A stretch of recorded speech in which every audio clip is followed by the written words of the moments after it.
नमस्कार दोस्तों, SBI security के साप्ताहिक पॉडकास्ट में आपका हार्दिक स्वागत है। आज हम बात करेंगे इस सप्ताह में क्या हुआ और अगले सप्ताह के लिए कौन कौन से ऐसे इवेंट हैं जहां पे बाज़ार का फोकस रहेगा। तो दोस्तों, ये पांचवा ऐसा लगातार सप्ताह रहा है जहां पे मार्केट जो है ऊपर जाकर के बंद हुआ है। इनफैक्ट निफ्टी की बात करूं तो ये एक रिकॉर्ड लेवल पे क्लोजिंग हुई है इस सप्ताह में। अगर मैं वीकली गिन की बात करूं तो जहां पे निफ्टी 2.4% ऊपर बंद हुआ है, वहीं पे सेंसेक्स 2.3% ऊपर जाकर के बंद हुआ है। अगर ब्रॉडर मार्केट की बात करूं तो यहाँ भी हमने एक अच्छी खासी रैली देखी है। मिड और स्मॉल कैप दोनों ही इंडेक्स में उछाल देखा है, जहाँ पे मिड कैप इंडेक्स 2.9% ऊपर बंद हुआ है, वहीं पे स्मॉल कैप इंडेक्स 1.9% ऊपर बंद हुआ है। अब बात करते हैं इसके पीछे कारण क्या थे। तो सबसे पहले तो फेवरेबल ग्लोबल क्यूज़, यानी विश्व के बाज़ार बढ़िया थे, तो इस अच्छे संकेतों की वजह से हमारे बाज़ार में भी हमने रैली देखी। उसके अलावा भारत और यूएस का जो जीडीपी डेटा आया उनके अलग अलग तिमाही में, भारत का सेकेंड क्वार्टर FY24 का आया है और जबकि यूएस का थर्ड क्वार्टर कैलेंडर ईयर 23 का आया है। तो दोनों ही जीडीपी रीडिंग जो है वो बाज़ार के अनुमान से बेहतर थे। तो इसका एक फेवरेबल इम्पैक्ट हमको देखने को मिला विश्व के बाज़ारों पे और भारतीय बाज़ारों पे। उसके अलावा एफआईआई की बाइंग दोस्तों मार्केट में मेंटेन्ड है। ये पांचवा ऐसा लगातार सेशन रहा है जहां पे एफआईआई ने कैश मार्केट में बाय किया है। उसके अलावा यूएस के जो बॉन्ड यील्ड हैं, डॉलर इंडेक्स हैं, वो भी थोड़े कूल ऑफ हुए।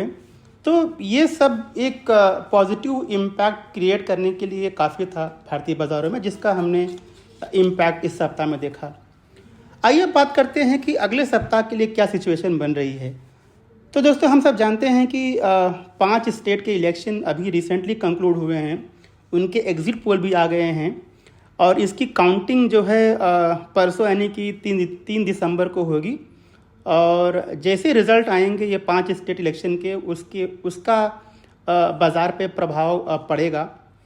अगर ये रिज़ल्ट बाज़ार के अनुमान से अनुकूल आए तो मार्केट में रैली मेंटेन होगी, अगर विपरीत आए तो शायद थोड़ा हमें एक सेल ऑफ देखने को मिल सकता है। उसके अलावा अगले सप्ताह में आरबीआई की एमपीसी की मीटिंग भी है 6 से 8 दिसंबर के बीच में। तो क्योंकि जीडीपी का नंबर सेकेंड क्वार्टर काफ़ी स्ट्रांग आया हुआ है, तो यहाँ पे आरबीआई गवर्नर की क्या कमेंट्री होगी आगे इंटरेस्ट रेट को लेकर के, इस पे बाजार का जो है फोकस रहने वाला है। इस सप्ताह में अगर मैं बात करूं सेक्टोरल गेनर्स और लूजर्स की दोस्तों, तो ऐसा कोई इंडेक्स नहीं है जो नीचे बंद हुआ है। लगभग सभी इंडाइसेस जो है वो पॉजिटिव में ही बंद हुए हैं। बीएसई पावर है, बीएसई ऑयल एंड गैस है, बीएसई पीएसयू सेगमेंट है, ये सब करीब 4.5 से 5.5% के आसपास की हमने यहाँ पे रैली देखी है। जबकि अगर मैं बात करूँ बीएसई कैपिटल गुड्स की, बैंकेक्स की, हेल्थ केयर की, रियलिटी की, तो यहाँ पे 2.5% से 3.5% का हमने कुछ हाल देखा है।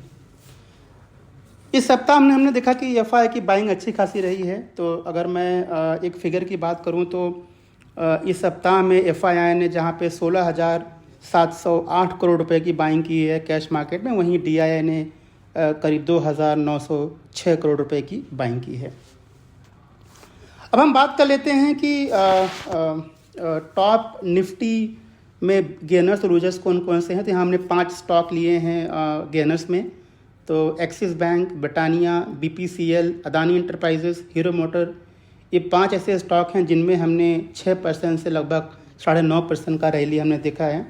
जबकि लूजर्स की लिस्ट थोड़ी कम है, केवल 2 ही स्टॉक टॉप 2 लूजर्स में आए हैं। एक इंडसइंड बैंक है और एक है पावर ग्रिड, जिनमें मामूली गिरावट है 0.1% से 1% के आसपास का।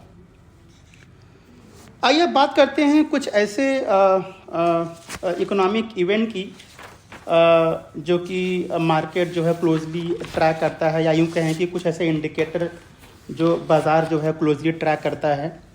तो एक तो ब्रेंट क्रूड है। हम सब जानते हैं कि इस सप्ताह में यानी 30 नवंबर को ओपेक प्लस की बैठक थी और वहाँ पे डिसीजन ये निकल करके आया कि 1 मिलियन बैरल पर डे का प्रोडक्शन की कटौती होगी। हालांकि इसका कोई इम्पैक्ट देखने को नहीं मिला बाज़ार पे और जो क्रूड के प्राइसेस हैं वो 80 से $81 पर बैरल के आसपास जो है वो मेंटेन्ड हैं। अगर मैं बात करूँ यूएस बॉन्ड यील्ड की, तो थोड़े से कूल ऑफ हुए हैं, 4.5% से 4.3% के आसपास आ गया है। इसका मतलब ये हुआ कि ओवरऑल जो है इंटरेस्ट रेट यूएस में लगभग जो है वो पीक होने के कगार पे है, और उम्मीद है कि आगे चल कर के शायद हमें इंटरेस्ट रेट कट भी देखने को मिल सकता है। आइए अब बात करते हैं कुछ इकोनॉमिक न्यूज़ की, मतलब वो तो डोमेस्टिक और इंटरनेशनली वो कौन कौन से इकोनॉमिक इवेंट हैं जो इस सप्ताह में थोड़ा फोकस में थे। तो पहले बात कर लेते हैं भारत का जीडीपी नंबर। तो सेकेंड क्वार्टर का जो जीडीपी नंबर आया है वो 7.6% ग्रोथ देखने को मिला है। ये अनुमान से बेहतर है। मार्केट का अनुमान था 6.8% का और 7.6% नंबर आया है। ये आरबीआई के एस्टिमेट 6.5% से भी बेहतर है। तो ये मार्केट के लिए आगे चल के हमें लगता है कि ये सपोर्टिव होगा। उसके अलावा अगर मैं बात करूँ फिजिकल डेफिसिट की, तो भारत का जो FY24 का फिजिकल डेफिसिट है वो करीब 45% के आसपास है फर्स्ट 6 मंथ का। तो ओवरऑल ऐसा कोई अलार्मिंग सिचुएशन नहीं है यहाँ पे। ये नंबर जो लास्ट ईयर के थे वो लगभग उसके आसपास ही हैं।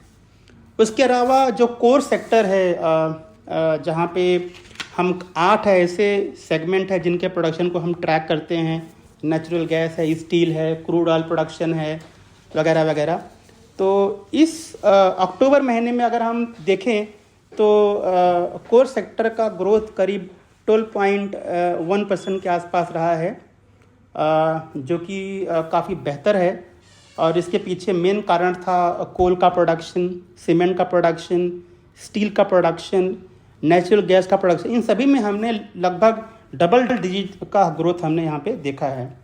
उसके अलावा मैंने बताया था आपको दोस्तों कि यूएस के जीडीपी नंबर इस सप्ताह में आए थे। अगर मैं उनके जीडीपी नंबर की बात करूँ तो यूएस का थर्ड क्वार्टर कैलेंडर ईयर का जो जीडीपी डेटा है वो करीब 5.2% के आसपास का है। तो ये नंबर अनुमान से बेहतर है। तो ये कुछ ऐसे इकोनॉमिक न्यूज़ थे जो मार्केट में इस सप्ताह में जो है वो छाए हुए थे। आइए बात करते हैं कुछ ऐसे कॉरपोरेट न्यूज़ के जो इस सप्ताह में जो है सुर्खियों में थे।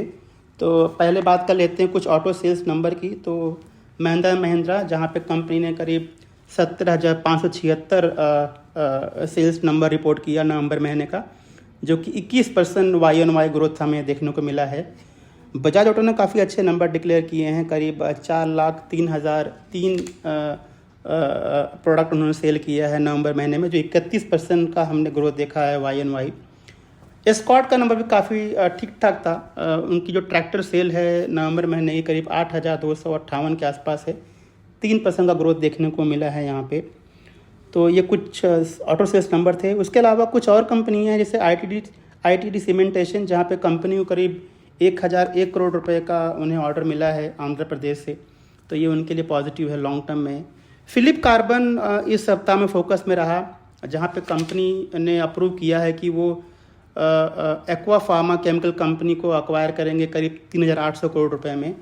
और इस एक्विजिशन के बाद कंपनी को जो है ग्लोबल स्पेशलिटी सेगमेंट में, जैसे वाटर ट्रीटमेंट केमिकल है या ऑयल एंड गैस केमिकल है, उसमें उनको एक बढ़त मिलेगी। तो ये पॉजिटिव है उनके लिए आगे चल करके। Aster DM health care focus में था इस सप्ताह में, जहाँ पे उनके बोर्ड ने अप्रूवल दिया है कि वो जो GCC बिजनेस हैं वो अल्फ़ा GCC को जो है वो बेचें करीब $1 बिलियन के आसपास। तो ये भी उनके लिए पॉजिटिव है लॉन्ग टर्म के लिए। अल्ट्राटेक और केशोराम इंडस्ट्री इस सप्ताह में फोकस में था, जहाँ पे अल्ट्राटेक सीमेंट जो है वो केशोराम इंडस्ट्रीज़ का जो सीमेंट बिजनेस है उसको मर्ज करेगी। और जो शेयर होल्डर्स हैं केशोराम के, उनको अल्ट्राटेक के शेयर मिलेंगे, 52 शेयर मिलेंगे उनको। फिर उनको एक शेयर मिलेगा अल्ट्राटेक का अगर उनके पास 52 शेयर होंगे। तो रेशियो 52 शेयर 1 का है, यानी कि हर 52 शेयर पे उनको एक अल्ट्राटेक का शेयर मिलेगा।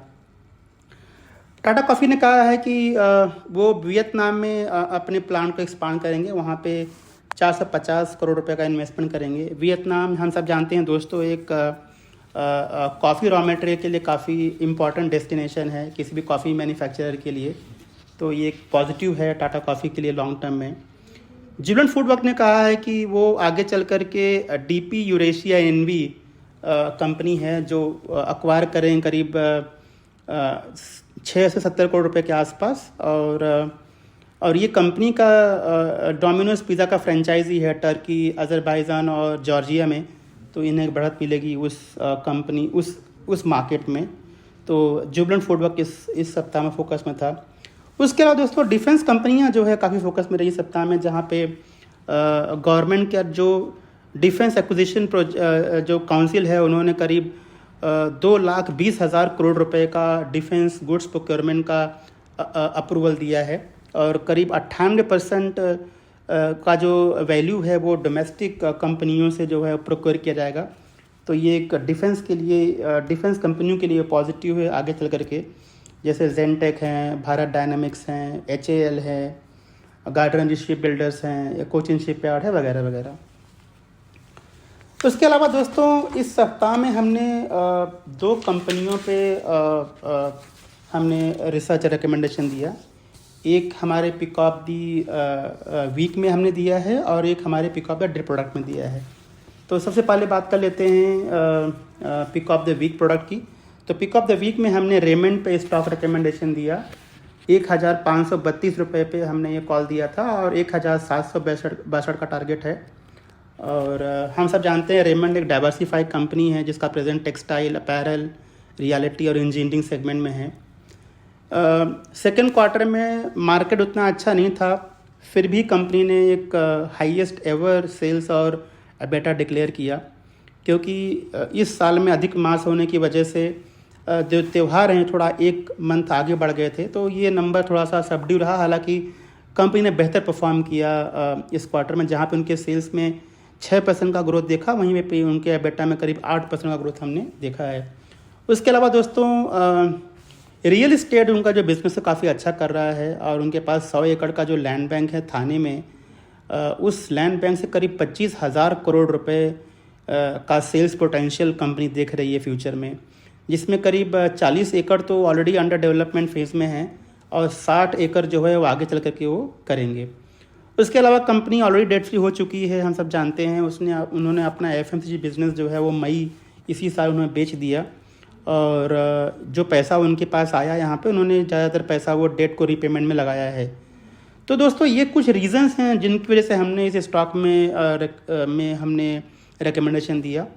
और वैल्यूएशन भी ठीक ठाक है कंपनी का। अगर मैं FY25 के अर्निंग की बात करूँ तो ये 11.5 की PE पे ट्रेड हो रहा है। तो ओवरऑल जो सेटअप बढ़िया है रेमंड के लिए, इसलिए हमने इन पे स्टॉक रिकमेंडेशन दिया।